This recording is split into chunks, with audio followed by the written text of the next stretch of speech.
The midnight wind carried the scent of sage and dust through Goldfield, Nevada, and Marshal Wyatt Everett had learned to trust his instincts when something felt wrong in the September air of 1883. He'd ridden out to check the old cemetery on the eastern edge of town after hearing what sounded like weeping echoing across the desert silence, a sound so mournful it had pulled him from his late-night patrol with an urgency he couldn't explain. When he crested the small rise where weathered wooden crosses and simple stone markers stood sentinel over the departed, he saw her kneeling among the graves, a woman in a dark dress with her head bowed and hands clasped, praying with an intensity that made her entire body tremble. Wyatt dismounted quietly, not wanting to startle her, but his boots crunched on the rocky ground, and she turned her face toward him. Even in the pale moonlight, he could see the tracks of tears on her cheeks and the hollow exhaustion in her eyes. She was young, perhaps 23 or 24, with dark hair that had come loose from its pins and fell in waves around her shoulders. There was something both fierce and fragile in the way she looked at him, as if she'd already endured more than any person should have to bear. "Madam," he said softly, removing his hat, "are you all right?" She turned back to the grave before her, a fresh mound of earth with a simple wooden cross bearing a name he couldn't quite make out in the darkness. "I have no one left to pray for me," she whispered, her voice breaking on the words. "I came here to pray for them, but I realize there's no one left in this world who would do the same for me when I'm gone." The raw honesty of her statement struck Wyatt harder than a physical blow. He stood there, hat in hand, feeling the weight of her loneliness as if it were his own. He'd seen plenty of grief in his 28 years, especially in the 5 years he'd spent wearing a badge in various Nevada mining towns, but something about this woman's sorrow reached past all his careful defenses. "That's not true," he heard himself saying, stepping closer. "I'd pray for you." She looked up at him then, really looked at him, and he saw surprise flicker across her features. "You don't even know me." "No, madam, I don't. But that doesn't seem to matter much right now." He gestured to the grave. "May I ask who you're mourning?" "My father," she said quietly. "He was the last. My mother died when I was 16. My brother was killed in a mining accident 3 years ago, and now—" She pressed her hand against the fresh earth. "Now I'm alone." Wyatt moved to stand beside her, looking down at the grave. The name carved into the cross read Thomas Turner, and the date showed he'd been buried just 2 days before. "Turner," he said, "I knew your father. He worked the small claim out past Devil's Gate. Honest man, kept to himself mostly." "That was him," she said, and he heard both love and grief in those words. "He never got over losing my mother and brother. I think he just gave up. His heart gave out while he was working the claim. By the time I found him, he had already been gone for hours." "I'm sorry," Wyatt said, and meant it. "My name's Wyatt Everett. I'm the marshal here in Goldfield." "Catherine Turner," she replied, slowly getting to her feet. Her legs seemed unsteady, and Wyatt instinctively reached out to steady her. She accepted his arm without protest, which told him just how exhausted she must be. "I suppose I should thank you for checking on me. It must have seemed strange, someone out here at this hour." "Strange maybe, but not wrong," he said. "Grief doesn't keep regular hours." He studied her face in the moonlight, noting the dark circles under her eyes and the way she seemed to be holding herself together through sheer force of will. "When did you last eat?" The question seemed to catch her off guard. This morning, I think. Or maybe yesterday. The days have all run together." Wyatt made a decision. "Come on. There's a boarding house run by Mrs. Fletcher. She's a kind woman. Won't mind me knocking at this hour once I explain the situation. You need food and rest." "I can't," Catherine protested weakly. You should take care of yourself," Wyatt said firmly but gently. "Your father wouldn't want you making yourself sick with grief. And you said it yourself. There's no one left to look after you. So let me help, at least for tonight." She looked at him for a long moment, searching his face as if trying to determine whether she could trust him. Whatever she saw there must have satisfied her, because she gave a small nod. "All right. Thank you, Marshal Everett." "Wyatt," he corrected, helping her toward his horse. "Just Wyatt." He helped her mount, then swung up behind her, keeping one arm carefully around her waist to steady her as they rode back into town. She was so thin he could feel her ribs through the fabric of her dress, and anger flared in him at the thought of her starving herself in her grief. Goldfield wasn't much of a town, just a collection of buildings clustered around the silver mines that had sprung up over the past decade, but it had decent people in it. People who would help if they knew someone needed it. Mrs. Fletcher's boarding house sat on Main Street, a two-story structure that was better maintained than most of the buildings in town. Wyatt dismounted and helped Catherine down, noting how she swayed slightly on her feet. He steadied her with a hand on her elbow, then knocked firmly on the door. It took several minutes, but eventually a lamp flickered to life inside, and the door opened to reveal Mrs. Fletcher in her dressing gown, her gray hair in a long braid down her back. She was in her 50s, a widow herself who'd turned her home into a boarding house after her husband died in a mine collapse. Her expression of annoyance at being woken quickly shifted to concern when she saw Catherine. "Marshal, what's happened?" "This is Miss Catherine Turner, Thomas Turner's daughter. He passed a few days ago, and she's been alone out at their claim. She needs food and a proper bed," Wyatt explained. Mrs. Fletcher's face softened immediately. "Oh, you poor dear. Come in, come in. I heard about your father. I'm so very sorry." She ushered Catherine inside, clucking her tongue at the girl's condition. "Marshal, you did right bringing her here. I'll get some food in her and make up a bed. You come by tomorrow to check on her, you hear?" "Yes, madam," Wyatt said, though he'd already planned on doing exactly that. He looked at Catherine, who had turned back to him with an expression that was equal parts grateful and bewildered, as if she couldn't quite believe that strangers were showing her such kindness. "You'll be safe here, Catherine. Mrs. Fletcher will take good care of you." "Thank you," Catherine said, her voice barely above a whisper. "I don't know how to repay you." "No need for repayment," Wyatt said, settling his hat back on his head. "Just take care of yourself. That's payment enough." He left them there, Mrs. Fletcher already leading Catherine toward the kitchen while talking about soup and bread, and rode back to his small office near the courthouse. But sleep wouldn't come when he finally lay down on the cot in the back room. He kept seeing Catherine's face in the moonlight, hearing her say those devastating words, "I have no one left to pray for me."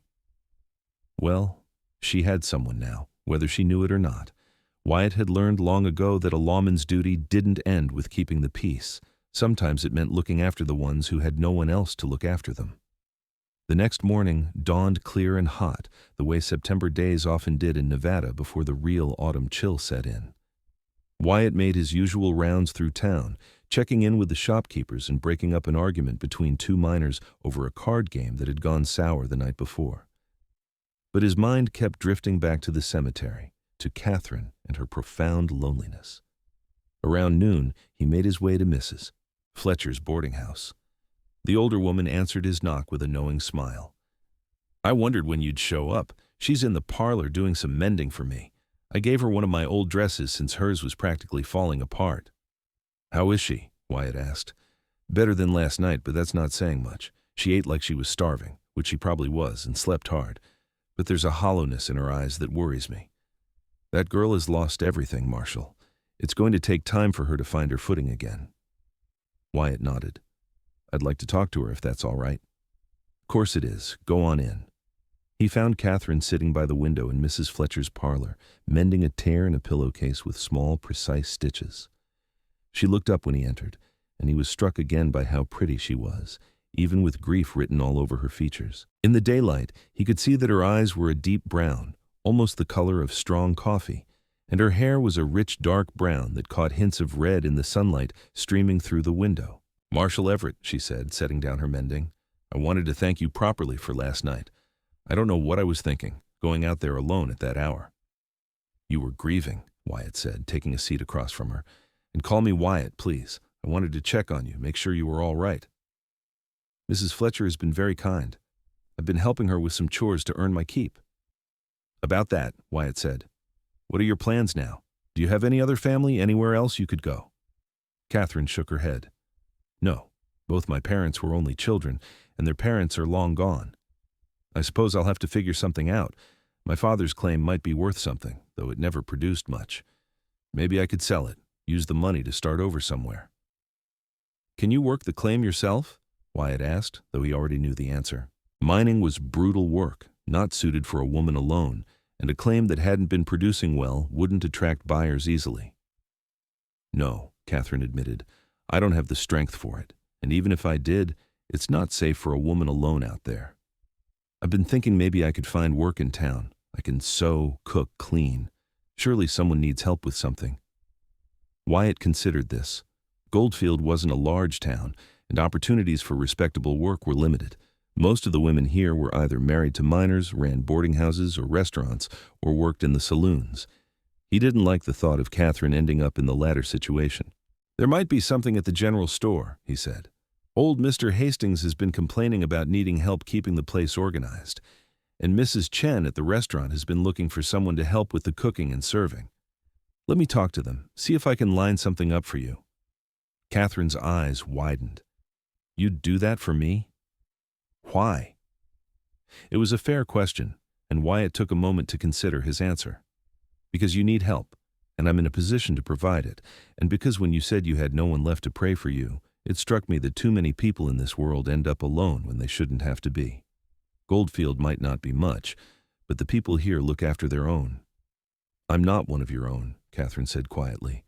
"I've lived out at the claim with my father for the past 3 years. I barely know anyone in town." "Then it's time you got to know people," Wyatt said. "And time they got to know you. You're a Turner, and your father was a good man. That counts for something around here." Catherine looked down at her hands, and Wyatt saw her throat work as she swallowed hard. "I don't know what to say. No one has shown me this kind of kindness in a long time." "You don't have to say anything. Just let me help." She met his eyes then, and something passed between them, some unspoken understanding that felt significant in a way Wyatt couldn't quite name. "All right," she said. "Thank you, Wyatt." He left the boarding house feeling oddly lighter than he had in a long time, as if helping Catherine had somehow helped him too. He spent the rest of the afternoon making good on his promise, talking to Mr. Hastings at the general store and Mrs. Chen at the Golden Dragon restaurant. Both agreed to give Catherine a chance, with Mrs. Chen even offering her a small room above the restaurant if she wanted it. Over the next few weeks, Wyatt watched Catherine slowly come back to life. She took the job at the Golden Dragon, working long hours helping Mrs. Chen cook and serve meals to the miners and townspeople who frequented the establishment. She moved into the small room above the restaurant, which wasn't much but was clean and safe, and hers. And gradually, the hollow look in her eyes began to fade, replaced by something that looked almost like hope. Wyatt found himself stopping by the Golden Dragon more often than he strictly needed to, always with some excuse about checking on the business or making sure there were no disturbances. Catherine would bring him his food with a small smile that grew warmer each time, and they'd talk while he ate. She told him about her childhood, about her mother who'd loved to sing and her brother who'd dreamed of becoming a teacher before the mine accident took him. She told him about her father's slow decline after losing his wife and son, how he'd thrown himself into the fruitless search for silver as if working himself to death could somehow ease his pain. In turn, Wyatt told her about his own past. He'd grown up in California, the son of a farmer who'd died when Wyatt was 17. His mother had remarried quickly to a man Wyatt couldn't stomach, so he'd headed east looking for work. He'd tried his hand at mining, at ranching, at various odd jobs before finding his calling as a lawman. He'd worn a badge in 3 different Nevada towns before landing in Goldfield, drawn by the promise of steady work and a community that needed someone to keep the peace. "Do you like it?" Catherine asked him one evening in early October as the days grew shorter and cooler. "Being a marshal?" "Most days," Wyatt said honestly. They were sitting at one of the tables in the Golden Dragon after the dinner rush had ended, and Mrs. Chen had shooed them both out of the kitchen, insisting they take a break. "It's not always easy, dealing with drunks and disputes and the occasional genuine criminal, but I like feeling like I'm doing something that matters, keeping people safe." "You're good at it," Catherine said. "I've heard people talking. They say you're fair, that you don't play favorites or take bribes like some lawmen do." "I try to do the job right," Wyatt said. "My father used to say that a man's character is defined by what he does when no one's watching. I've tried to live by that." Catherine studied him with those deep brown eyes, and Wyatt felt something shift in his chest. Over the past few weeks, his concern for her had evolved into something deeper, something that made his pulse quicken when she smiled, and his days feel empty when he didn't see her. He knew he was falling for her, had probably started falling that first night in the cemetery, but he'd held back from saying anything. She was still grieving, still finding her footing. The last thing she needed was him complicating her life. But the way she was looking at him now made him wonder if maybe she felt it too, this pull between them that seemed to grow stronger every day. "Catherine," he started, then stopped, not sure what he wanted to say. "Yes?" she prompted, leaning forward slightly. Before he could answer, the door to the restaurant burst open and a young miner named Jack stumbled in, his face pale and his shirt stained with blood. "Marshal, we need you at the Silver Queen mine. There's been an accident." Wyatt was on his feet instantly, his hand automatically going to his gun belt, even though weapons wouldn't help with a mining accident. "What happened?" "Cave in," Jack gasped. "Part of the main shaft collapsed. There's at least a dozen men trapped inside." "Go get Doc Morrison," Wyatt ordered. "Catherine, tell Mrs. Chen we'll need food and water for the rescue workers. I'm heading to the mine now." He didn't wait for a response, just ran for his horse and rode hard toward the Silver Queen mine on the north edge of town. The next 12 hours were a blur of frantic digging, shouted orders, and the grim work of pulling men out of the rubble. Some came out alive, coughing and bruised, but breathing. Others didn't. By the time the last body was recovered, 8 men were dead and 5 more were injured badly enough that Doc Morrison wasn't sure they'd make it. Wyatt stood outside the mine as dawn broke, covered in dust and exhausted to his bones. He'd done what he could, coordinating the rescue effort and keeping order when tempers flared, but it never felt like enough. 8 families would be mourning tonight, 8 sets of wives and children left to figure out how to survive without their husbands and fathers. He felt a hand on his arm and turned to find Catherine standing beside him, a cup of coffee in her hands. "You should drink this," she said quietly, "and then you should go home and rest." "I need to talk to the families," Wyatt said. "They deserve to hear what happened from me." "You've been up all night," Catherine said. "You're dead on your feet. Let Deputy Morris handle the notifications. You've done more than enough." Wyatt wanted to argue, but the concern in her eyes stopped him. He took the coffee and drank it down, feeling the warmth spread through his chest. "How long have you been here?" "Since about midnight," Catherine admitted. "Mrs. Chen and I set up a station to provide food and water for the workers. We figured you all would need it." "Thank you," Wyatt said, meaning it. He looked at her, really looked at her, and saw the same exhaustion he felt reflected in her face. But there was something else there, too, something soft and warm that made his heart ache. "Catherine, I don't," she said softly, reaching up to touch his face. Her fingers were gentle against his dusty cheek. "Not now when you're exhausted and hurting. But maybe later?" "Later," Wyatt agreed, covering her hand with his own. "I'd like that." They stood there for a moment, hands touching, something unspoken but understood passing between them. Then Catherine stepped back, collecting herself. "Come on, I'll walk you back to your office. You need to sleep." Wyatt let her lead him away from the mine, away from the death and devastation, toward the promise of rest and something else he didn't dare name yet. But as they walked through the early morning streets of Goldfield, their hands brushed together and then clasped, fingers intertwining in a way that felt as natural as breathing. Later that day, after Wyatt had slept for a few hours and cleaned himself up, he went looking for Catherine. He found her at the cemetery, standing before her father's grave. The cross had been replaced with a proper wooden marker, painted white with her father's name and dates carved neatly into the surface. "I had it made," Catherine said when she heard him approach. "It seemed important somehow, to mark his place properly." "It's a good marker," Wyatt said, moving to stand beside her. "He'd be proud of how you're doing, you know, building a life for yourself here." "I hope so," Catherine said. "Sometimes I feel guilty for moving forward, like I'm leaving them all behind." "You're not leaving them behind," Wyatt said. "You're living the life they'd want you to live. There's a difference." Catherine turned to face him, and in the afternoon sunlight, she was so beautiful it made his chest tight. "When I said I had no one left to pray for me, I meant it. I'd never felt so alone in my entire life. But then you appeared, like some kind of answer to a prayer I didn't even know I was making." "Catherine," Wyatt said, his voice rough with emotion, "I haven't been able to stop thinking about you since that night.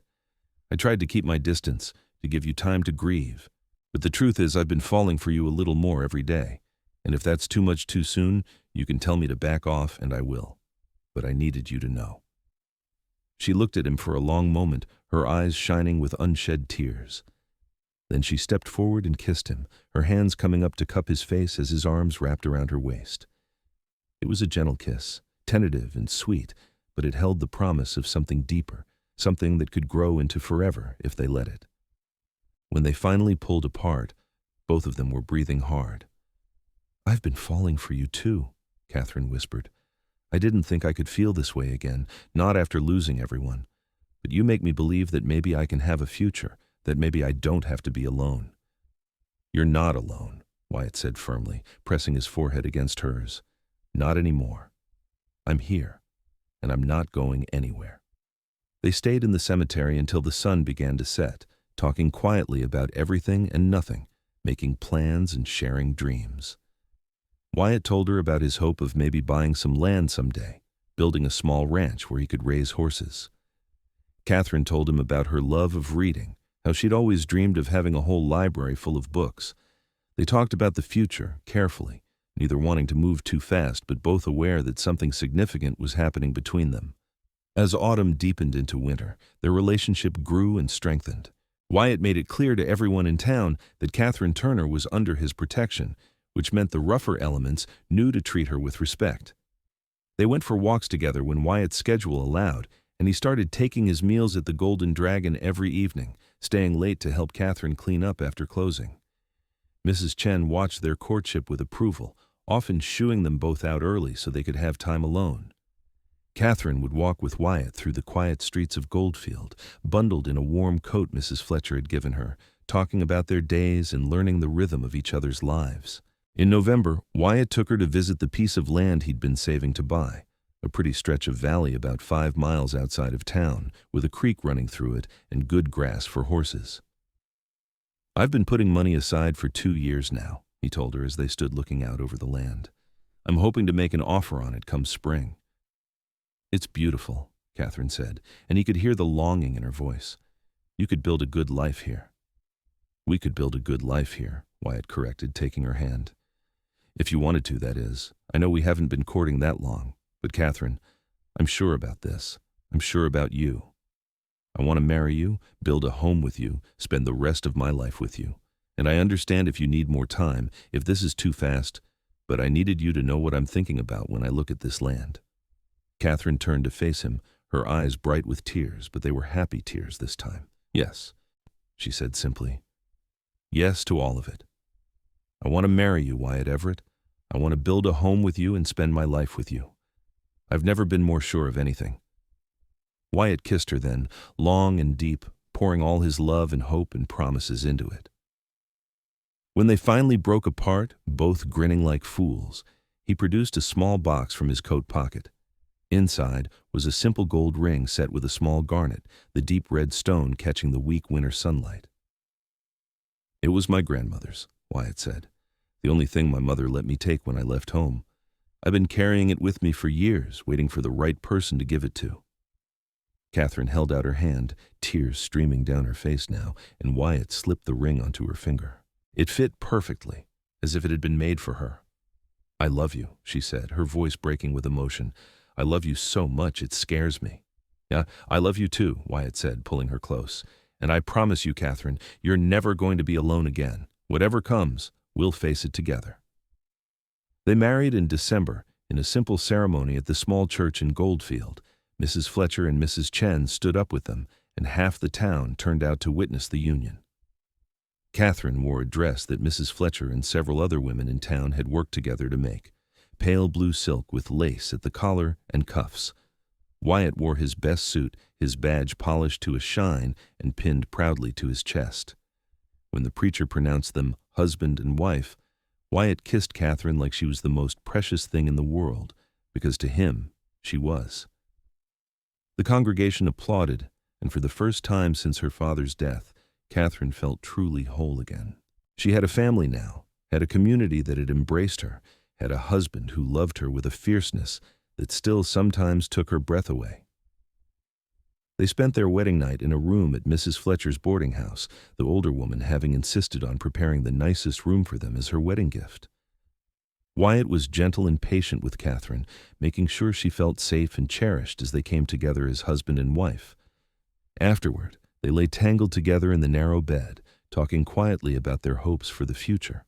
"I want to give you everything," Wyatt murmured, running his fingers through Catherine's loose hair. "A home, security, happiness, children, if you want them." "I want all of that," Catherine said, pressing a kiss to his chest. "But mostly I just want you. Everything else is just details." "You have me," Wyatt promised. "For the rest of my life, you have me." They moved into a small house that the town council made available to Wyatt as part of his compensation as marshal.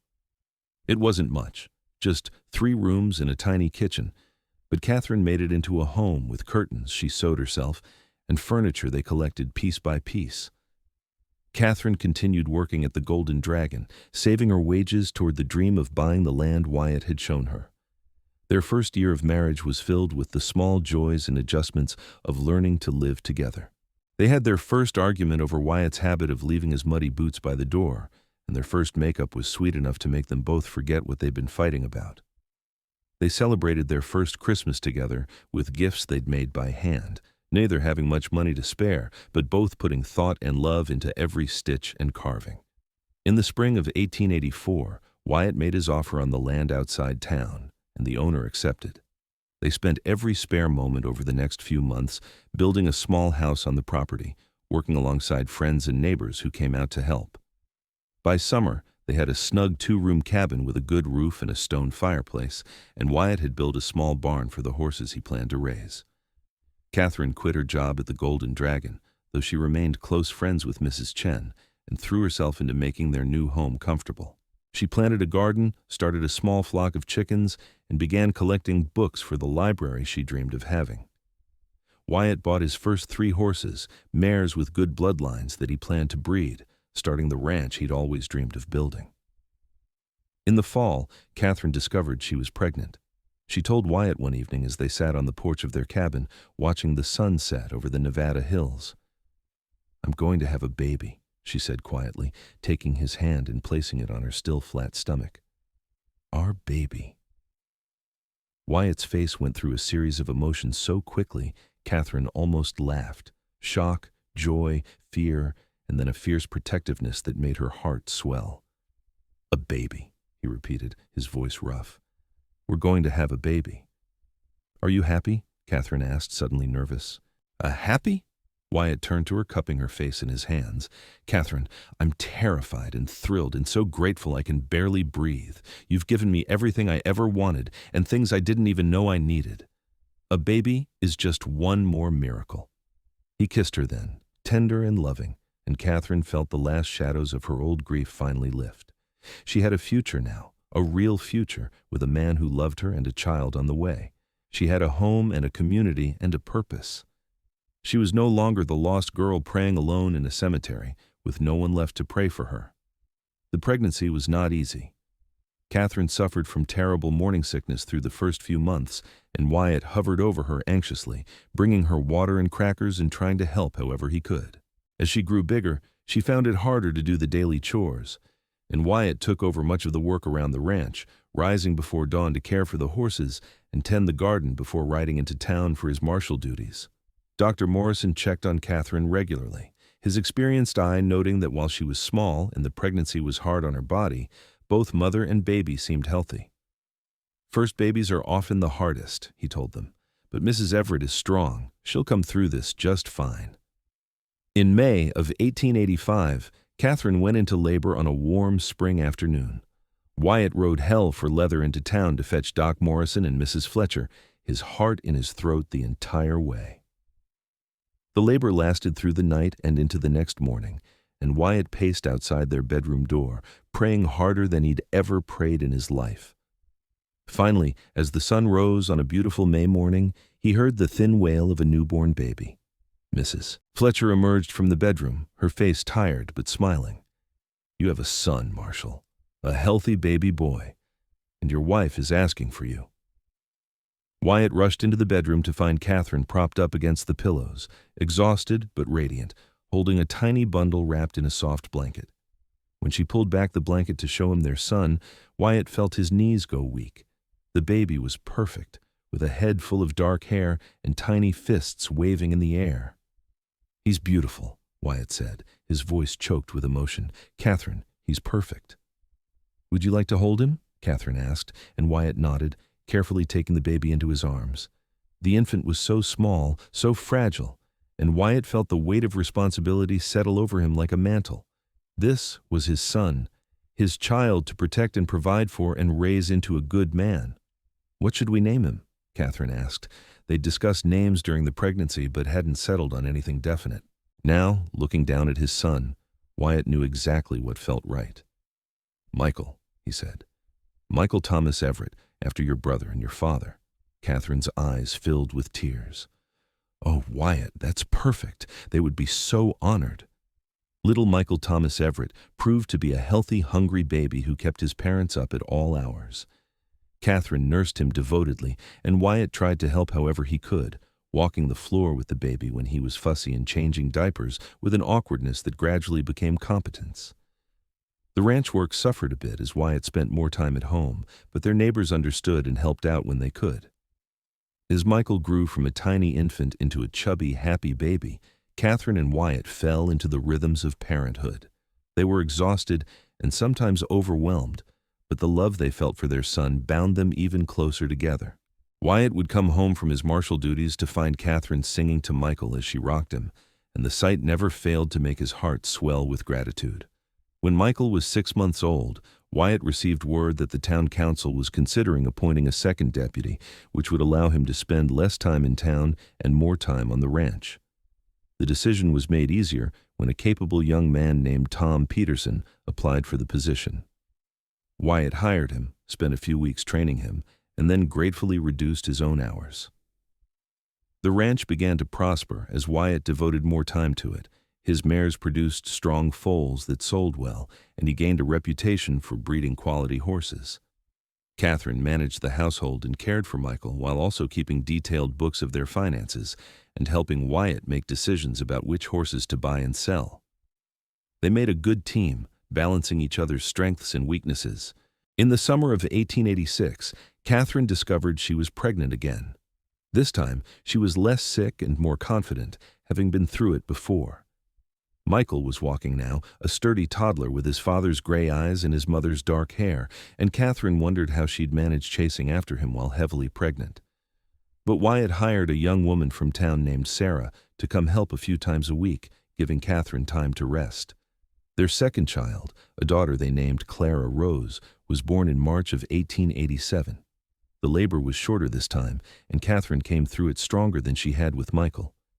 Clara was a peaceful baby, content to sleep and eat and watch the world with solemn dark eyes. Michael was fascinated by his baby sister, wanting to help with everything from diaper changes to bath time. As their family grew, so did their prosperity. The horse ranch became one of the most successful small operations in the area, and Wyatt's reputation as a fair and capable lawman meant he was offered positions in larger towns with better pay. But he always turned them down. Goldfield was home, the place where he'd found Catherine, where they'd built their life together. He had no desire to leave. Catherine finally got her library when Wyatt built an addition onto their cabin, adding 2 more rooms including a study with floor-to-ceiling shelves. She filled them gradually with books ordered from catalogs and picked up on trips to Carson City, creating a collection that became known throughout the county. People would ride out to their ranch to borrow books, and Catherine started a small lending system, keeping track of who had what in a careful ledger. The years flowed past in a rhythm of seasons and growth. Michael started school in Goldfield, riding into town with Wyatt 3 days a week. Clara grew from a peaceful baby into a spirited little girl who loved helping her mother in the garden and collecting pretty rocks from around the ranch. In 1889, Catherine had a third child, another son they named James, who had his father's dimples and his mother's quick smile. Life wasn't always easy. There were dry years when the grass didn't grow well, and they had to buy extra feed for the horses. There were times when Wyatt's marshal work took him away for days at a time, chasing outlaws or dealing with disturbances in other parts of the county. There was the winter when all 3 children came down with influenza at the same time, and Catherine and Wyatt took turns sitting up all night, sponging down fevered little bodies and praying desperately that their children would survive. But they weathered every storm together, their love and commitment to each other never wavering. On their 5th wedding anniversary, Wyatt took Catherine back to the cemetery where they'd first met. Her father's grave was well maintained, the marker still white and clean, and new graves had been added around it as the years passed. "Do you remember what you said that night?" Wyatt asked, holding her hand as they stood in the quiet cemetery. "I said I had no one left to pray for me," Catherine replied. "I remember. It feels like a lifetime ago." "Do you still feel that way?" Catherine turned to look at him, this man who had given her everything, who had shown her that grief didn't have to be the end of the story. "No," she said softly. "Now I have you, and our children, and a whole community of people who care about us. I have so many people who would pray for me, who would miss me if I were gone. You gave me that, Wyatt. You saved me that night." "We saved each other," Wyatt corrected, pulling her close. "I was just going through the motions before I met you, doing my job but not really living. You gave me a reason to build something, to dream about the future. You gave me a family and a home and a life worth living." They stood there for a while, holding each other among the graves, remembering the lost ones, and being grateful for what they'd found. Then they walked back to their horse, mounted up, and rode home together to the life they'd built from ashes and faith and love. The years continued to pass in that steady way they have, marked by the milestones of their children's lives. Michael grew tall and serious with his father's sense of responsibility and his mother's love of learning. By the time he was 12, he was helping Wyatt run the ranch, showing a natural talent for working with horses. Clara was the social butterfly of the family, always organizing picnics and gatherings, bringing friends home from school and filling the house with laughter. James was the adventurer, always climbing trees and exploring the hills, giving his mother gray hairs with his fearlessness. In 1893, when Michael was 8, Clara 6, and James 4, Catherine found herself pregnant again. She was 34 now, and the pregnancy was harder than the others had been. She tired easily and had to give up many of her daily tasks, relying on Sarah, who still came to help several times a week, and on Clara, who at 6 was already surprisingly capable in the kitchen. The baby came early, in the cold heart of January 1894, and the labor was difficult. Doc Morrison worked for hours while Wyatt paced outside, listening to Catherine's cries and feeling helpless in a way he hadn't since those early days when he'd first pinned on a badge.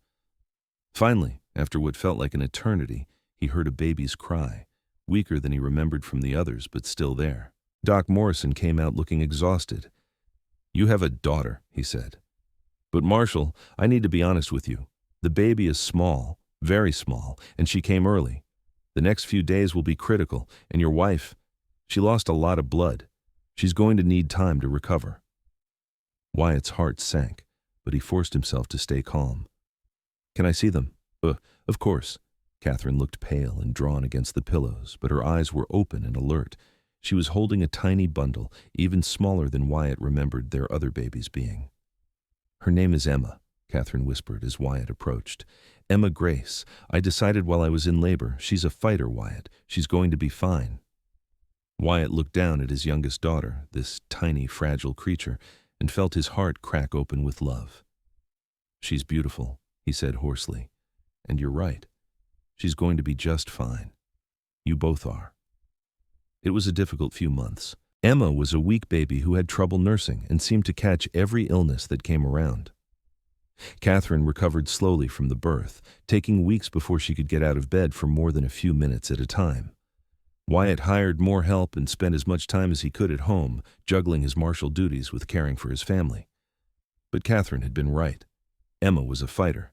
She gained weight slowly but steadily, and by the time spring came, she was past the worst of it.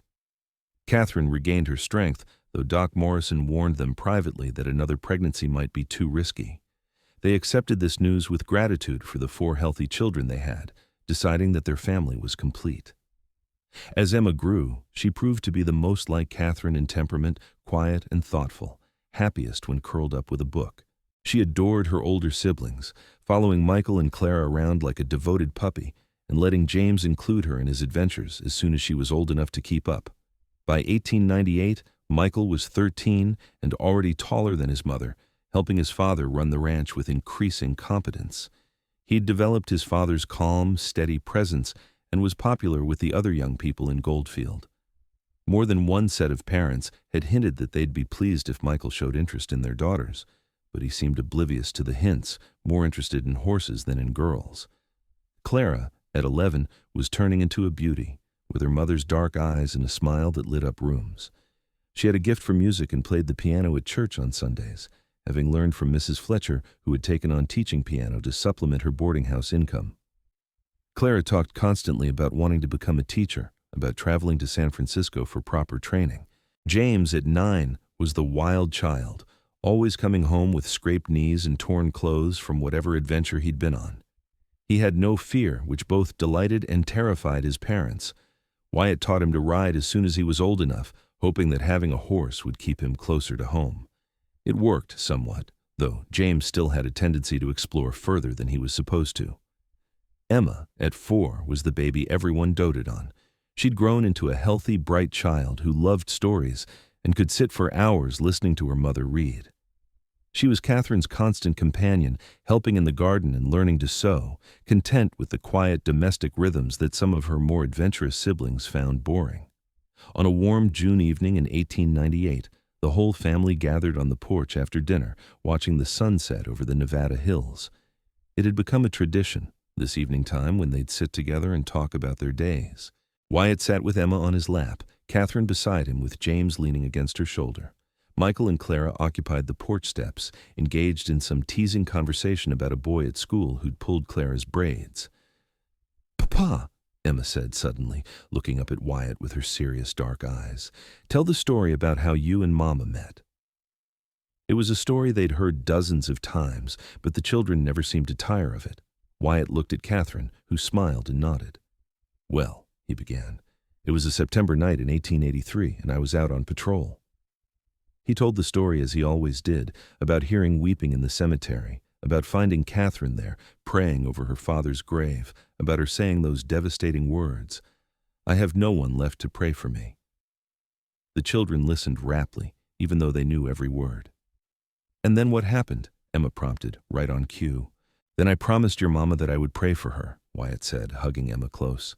"And I brought her to Mrs. Fletcher's boarding house and made sure she had food and a job. And the more time I spent with her, the more I realized I'd fallen in love." "And Mama fell in love with you too," Clara added dreamily. "I did," Catherine confirmed, reaching over to take Wyatt's hand. "Your father saved my life that night, in more ways than one. He gave me hope when I thought I had none left." "And now we're a family," Michael said, his voice still caught between boyhood and the deeper tones of the man he was becoming. "Because Papa found Mama in the cemetery." "Now we're a family," Wyatt agreed, looking around at his children, at his wife, at the home they'd built together. "And I thank God every day for that night, because it brought me everything I never knew I needed." They sat together as darkness fell and the stars came out, a family bound together by love and faith and the courage to hope even in the darkest moments. Catherine thought about that lost girl she'd been, kneeling in the cemetery with nothing but grief and loneliness. She'd never imagined then that she could find this much happiness, this much love. But Wyatt had shown her that even in the darkest night, dawn could come. The years continued their steady march forward. Michael grew into a fine young man, taking over more and more of the ranch operations as Wyatt devoted more time to his marshal duties. At 16, Michael fell in love with a girl named Rebecca Harris, the daughter of a neighboring rancher. The courtship was sweet and proper, and when Michael proposed at 18, Wyatt and Catherine gave their blessing gladly. Clara pursued her dream of becoming a teacher, traveling to San Francisco at 17 for a year of training. It was hard for Catherine to let her go, but Clara wrote home regularly and returned with her teaching certificate, taking a position at the Goldfield school. At 19, she met a mining engineer named David, who'd come to survey some new claims, and after a whirlwind courtship, they married and moved to Carson City, where David had taken a position with a mining company. James, true to his adventurous nature, left home at 17 to work as a scout for the Army, exploring the territories and sending home letters full of wild stories about the places he'd seen and the people he'd met. Catherine worried about him constantly, but Wyatt reminded her that some young men needed to see the world before they could settle down. James came home for visits when he could, always with new stories and often with gifts from his travels. Emma, quieter and more content than her siblings, stayed home the longest. She helped Catherine run the household and became known in the community for her skill with herbal remedies, learning from Doc Morrison, who was getting older, and welcomed the help. At 20, she married a young doctor who'd come to Goldfield to take over Doc Morrison's practice, and they built a house in town while maintaining close ties with Catherine and Wyatt. As their children grew and left to build their own lives, Catherine and Wyatt found themselves alone again in the house that had once been full of noise and activity. But it wasn't the same kind of loneliness Catherine had felt in the cemetery all those years ago. This was a peaceful quiet, the comfortable silence of two people who knew each other so well they didn't always need words. They were in their 50s now, with gray in their hair and the kinds of aches that came with age and hard work. But they were still healthy, still active, still deeply in love. The ranch continued to prosper, with Michael taking over most of the daily operations. Wyatt finally retired from his marshal position in 1906 at the age of 51, deciding it was time to let younger men handle the job. In retirement, he devoted himself fully to the ranch and to Catherine. They took trips they'd never had time for before, traveling to San Francisco to visit Clara and her family, to Carson City to see the grandchildren Michael and Rebecca were producing with impressive regularity. James came home more often now that he'd left the Army, bringing with him a wife he'd met in Arizona, a spirited woman named Maria who fit right into the family. By 1910, Catherine and Wyatt had 12 grandchildren, ranging from infants to teenagers, and the house that had seemed so quiet after their children left was often full again with visiting family. Catherine loved being a grandmother, loved having little ones to read to and teach. Wyatt built a larger barn and expanded the horse operation, with Michael as a full partner now, teaching his own sons the business. On their 25th wedding anniversary in December 1908, the whole family gathered at the ranch for a celebration. Michael and Rebecca came with their 4 children. Clara and David brought their 3. Emma and her husband brought their 2, and James and Maria brought their twin boys. The house was bursting with people and noise and love. After dinner, when the children were playing and the adults were sitting around talking, Michael stood and called for everyone's attention. "I want to propose a toast," he said, raising his glass, "to my parents who taught us what love and commitment really mean. Mama, you've told us the story of how you and Papa met so many times we all know it by heart. But I don't think you realize what that story taught us." Catherine looked at her eldest son with tears in her eyes as he continued. "You taught us that even in our darkest moments, hope is possible, that love can heal wounds we think are too deep to mend, that family isn't just about blood, it's about choosing to show up for each other every single day. Papa, you could have ridden past that cemetery, you could have ignored Mama's pain, but you didn't. You stopped, and you helped, and you loved. And because you did, all of us are here." "Hear, hear," David added, and everyone raised their glasses. Wyatt stood, pulling Catherine up with him. "Thank you all for being here," he said, his voice thick with emotion. 25 years ago, I made a promise to a lonely woman in a cemetery. I promised I'd pray for her, but what I didn't know then was that she'd be the answer to every prayer I'd ever had.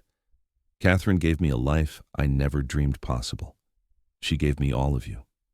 So this celebration isn't just about our marriage.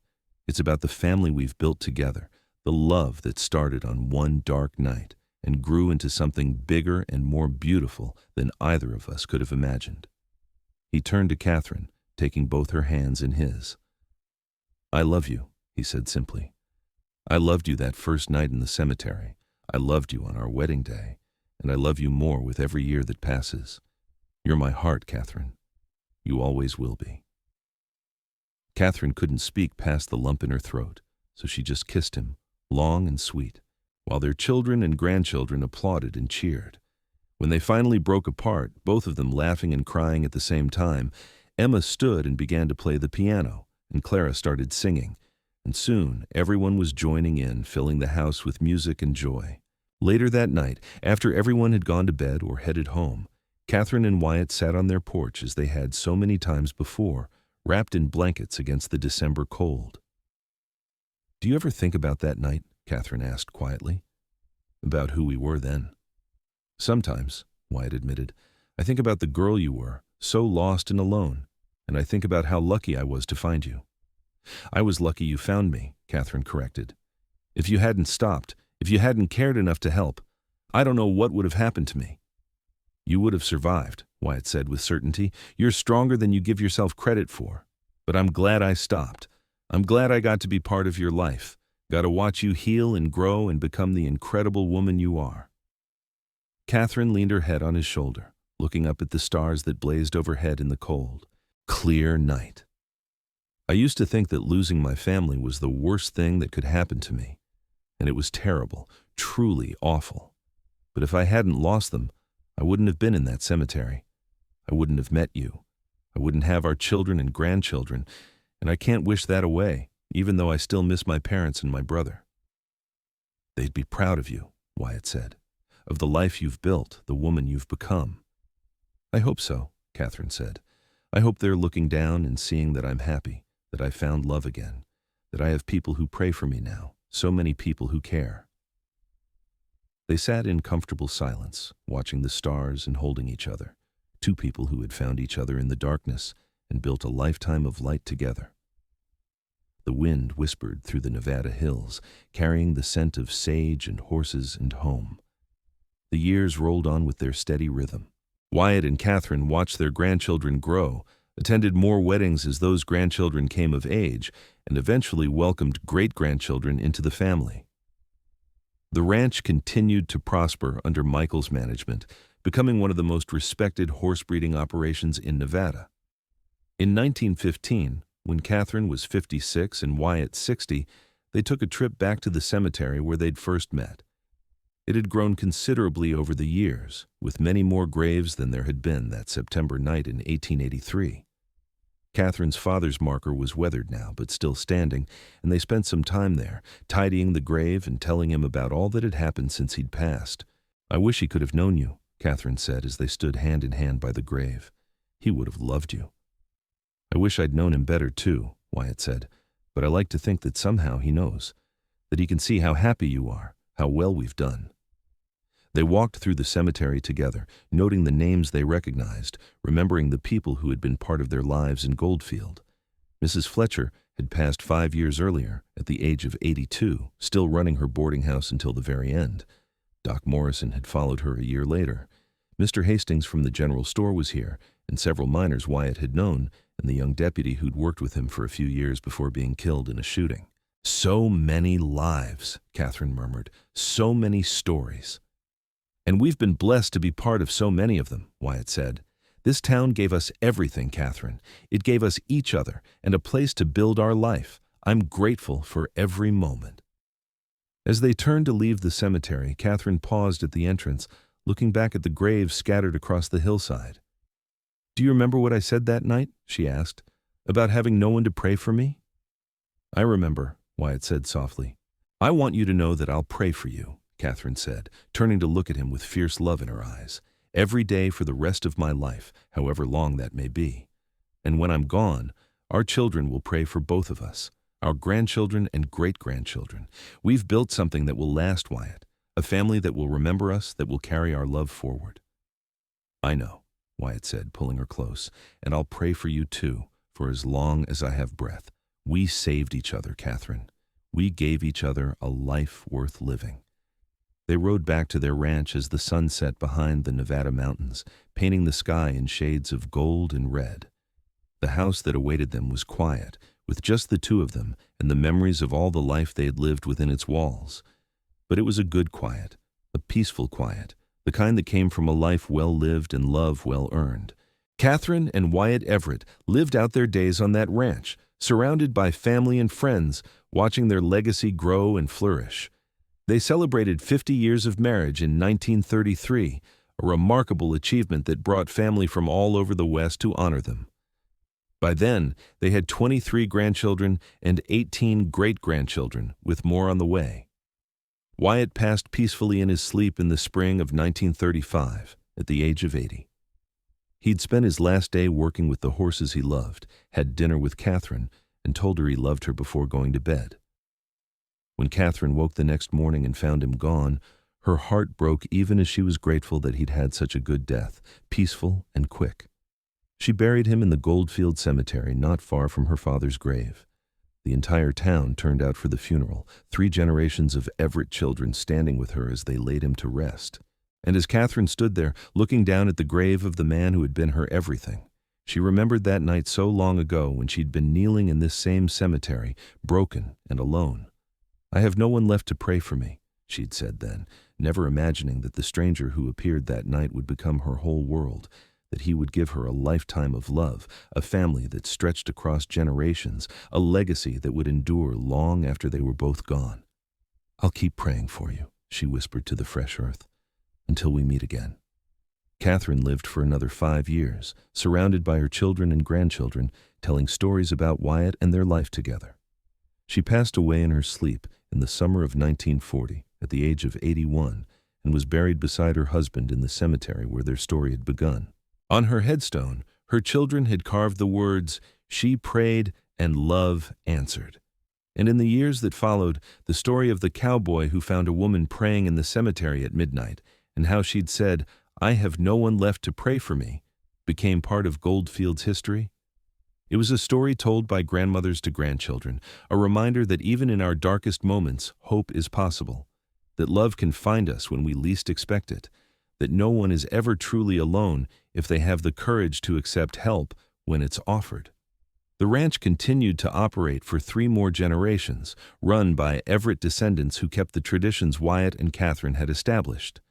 The house where they'd raised their family became something of a local landmark, with a historical marker noting it as the home of Marshal Wyatt Everett and his wife Catherine, pioneers who had helped build the community of Goldfield in the late 19th century.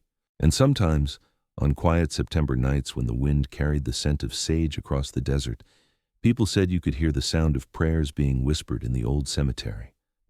The prayers of a woman who had once been alone, and the prayers of the man who had promised to pray for her, their voices joined together in eternity, a testament to a love that had started in darkness and grown into enduring light. Their great-great-grandchildren still gathered every September to honor their memory, visiting the graves in the cemetery and sharing the story of how their ancestors had met.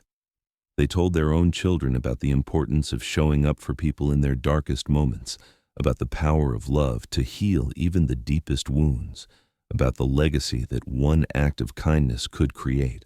Because that's what Wyatt and Catherine's story really was, at its heart. It was a story about kindness and courage, about choosing to love even when you've been hurt, about building something beautiful from broken pieces. It was a story that began with loss and ended with a family that spanned generations, with love that refused to die even after death had claimed its first bearers. And in that, it was a story worth remembering, worth telling, worth honoring. A story that proved that sometimes the answer to our most desperate prayers comes in the form of another human being who simply chooses to care, who stops when they could keep riding, who helps when they could turn away, who loves when it would be easier not to. Wyatt Everett had been that person for Catherine Turner on a dark September night in 1883. And in choosing to help her, in choosing to love her, he had created something that would last far beyond his own lifetime. A family, a legacy, a love story that would be told for generations to come. In the end, Catherine had been right. She was no longer alone. She had people praying for her, so many people, more than she could have ever imagined that desperate night in the cemetery. And those prayers, those memories, that love, would continue on, carried forward by all the lives that had been touched by the simple act of a cowboy who found a woman praying at midnight and decided to help. That was their story. That was their legacy. And it was beautiful.